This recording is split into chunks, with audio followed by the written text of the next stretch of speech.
Assalamualaikum warahmatullahi wabarakatuh. Saya Nasional Nabi Abdul Hamid, nombor Matric 244186. Saya akan menerangkan tentang syarikat Nestle. Pertama, latar belakang syarikat. Nestle adalah salah satu syarikat terkemuka makanan dan pemakanan di dunia. Ibu pejabat Nestle juga ialah di Vevey, Switzerland. Perniagaannya dibantu oleh rangkaian yang kukuh lebih daripada 86 buah negara dengan lebih 500 kilang. Penumbuhannya timbul daripada satu gabungan pada tahun 1905 antara Anglo-Swiss Milk Company, sebuah syarikat susu yang ditubuhkan oleh adik-beradik Beige di Cham, Switzerland pada tahun 1866, dan Feri Lectie Henry Nestle, company yang ditubuhkan pada tahun 1867 oleh Henry Nestle yang menghasilkan produk makanan baik. Seterusnya ialah objektif dan misi. Objektif syarikat Nestle adalah matlamat Nestle adalah untuk menjadi pemimpin global dalam syarikat makanan dan nutrisi di dunia dan mengekalkan kedudukan itu. Hal ini selaras dengan objektif syarikat, menandakan bahawa mereka perlu bekerja keras untuk berada di hadapan Cadbury yang baru diambil alih oleh syarikat Kraft Food. Kraft adalah pemimpin dunia dalam perniagaan coklat hari ini sebagai syarikat makanan dan nutrisi. Misi pula ialah Nestle berdedikasi untuk menyediakan makanan dan nutrisi yang terbaik orang ramai di seluruh zaman mereka, sepanjang hayat mereka di seluruh dunia, seperti di negara Asia, Amerika, Afrika, Eropah dan Oceania. Dengan pengalaman mereka yang unik, menjangkakan keperluan pengguna dan mewujudkan penyelesaian. Antara masalah yang dihadapi oleh syarikat Nestle adalah: yang pertama, kritikan terhadap penggunaan air yang tinggi, menjual makanan yang tercemar, anti kesatuan, memaksa anak bekerja dan menggunakan amalan yang tidak beretika yang lain. Kritikan terbaru adalah mengenai penggunaan air yang tidak terkawal di California, di mana kekeringan yang berpanjangan merugikan negeri ini. Negeri California telah mengalami kekurangan air sejak beberapa tahun kebelakangan ini, dan banyak sekatan telah dikenakan terhadap perniagaan dan penduduk untuk mengurangkan penggunaan air mereka. Yang kedua ialah penarikan makanan tercemar oleh Nestle. Nestle adalah syarikat makanan yang besar yang menjual puluhan ribu produk makanan berbeza setiap hari. Walau bagaimanapun, dengan kaedah kawalan kualiti yang ketat, syarikat sering terpaksa mengingatkan kembali produknya di pelbagai pasaran kerana terdapat beberapa jenis pencemaran, iaitu pada tahun 2014, Nestle menarik balik dan memusnahkan 37,000 tan mi Maggi yang tercemar di India. Ini mengakibatkan ratusan juta kehilangan penjualan dan reputasi jenama rosak.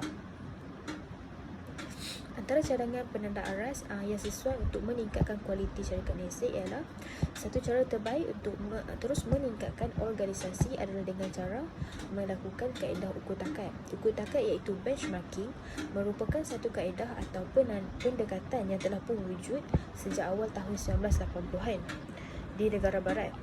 Malah ada pendapat yang menyatakan kewujudannya adalah lebih awal lagi, iaitu pada tahun 1950-an, apabila biayawan digunakan untuk mengukur pencapaian perniagaan dalam konteks kos atau jualan dan nisbah pelaburan.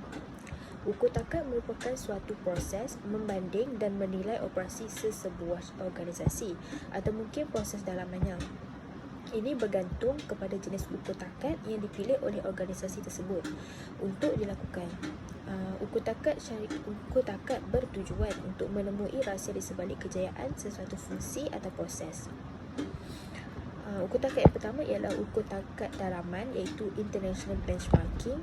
Penumpuan jenis ukur takat ini adalah kepada suatu jabatan dalam organisasi sahaja.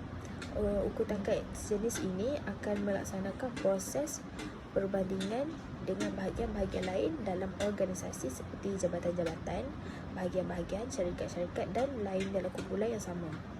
Ukur takat yang kedua ialah ukur takat pesaing, iaitu Competitor Benchmarking. Perkara pertama yang perlu dilakukan untuk memilih jenis ukur takat ini adalah dengan mengenal pasti terlebih dahulu pesaing organisasi atau syarikat berkenaan. Sebenarnya, ukur takat jenis ini merupakan proses yang paling sukar untuk dilaksanakan oleh syarikat kerana memerlukan maklumat yang relevan tetapi tidak terhad oleh sebab-sebab kerahsiaan. Yang ketiga ialah ukur tangkap fungsi ataupun functional benchmarking.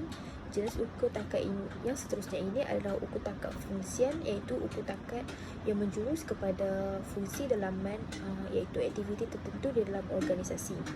Melalui tangkap jenis ini, perbandingan juga dilaksanakan terhadap aktiviti dalam fungsian yang sama dengan organisasi dan bukannya pesaing. Yang terakhir iaitu ukur tangkap generik, iaitu generic benchmarking.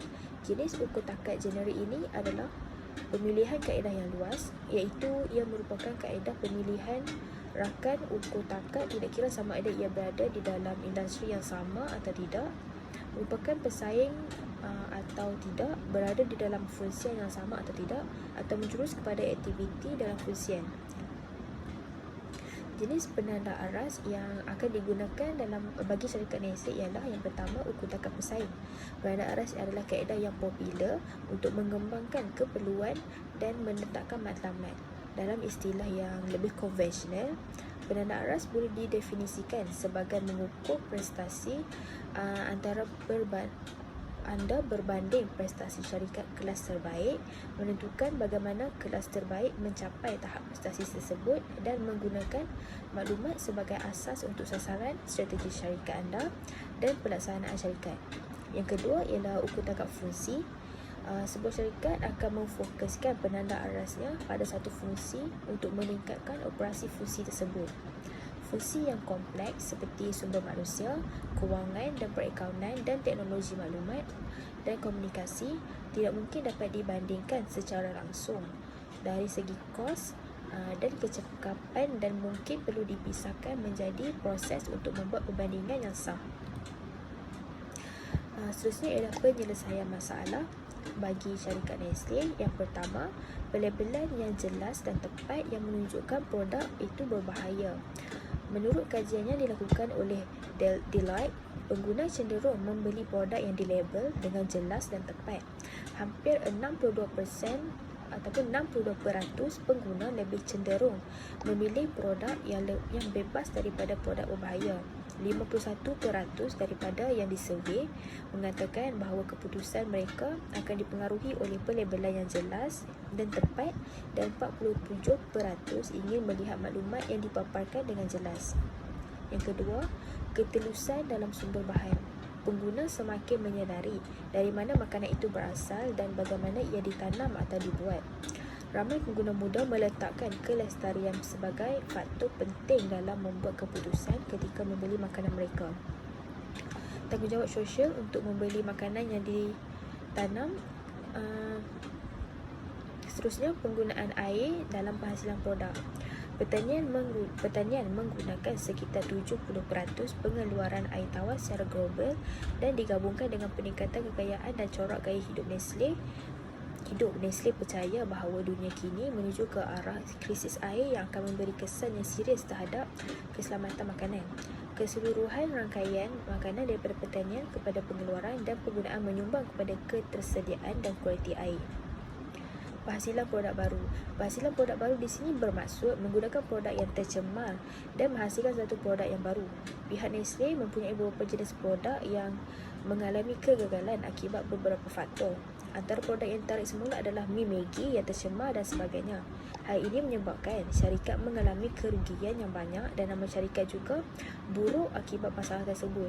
Justru, syarikat boleh mengambil inisiatif seperti menghasilkan produk baru seperti baja organik daripada makanan yang telah tercemar. Kesimpulan daripada yang boleh diambil daripada syarikat Nestle ialah hasil kajian dari syarikat ini, kami mendapati bahawa beberapa masalah yang dihadapi syarikat berkenaan produk mereka. Justru kami mencadangkan beberapa jenis ukur tangkap yang dapat digunakan oleh pihak syarikat dalam menambah baik kualiti dalam penghasilan produk. Antara cadangan penggunaan ukur tangkap ialah ukur tangkap pesaing dan ukur tangkap fungsi. Hal ini dapat membantu syarikat daripada terus mengalami kerugian. Masalah juga dapat dibendung dengan beberapa cara seperti yang telah kami terangkan di atas.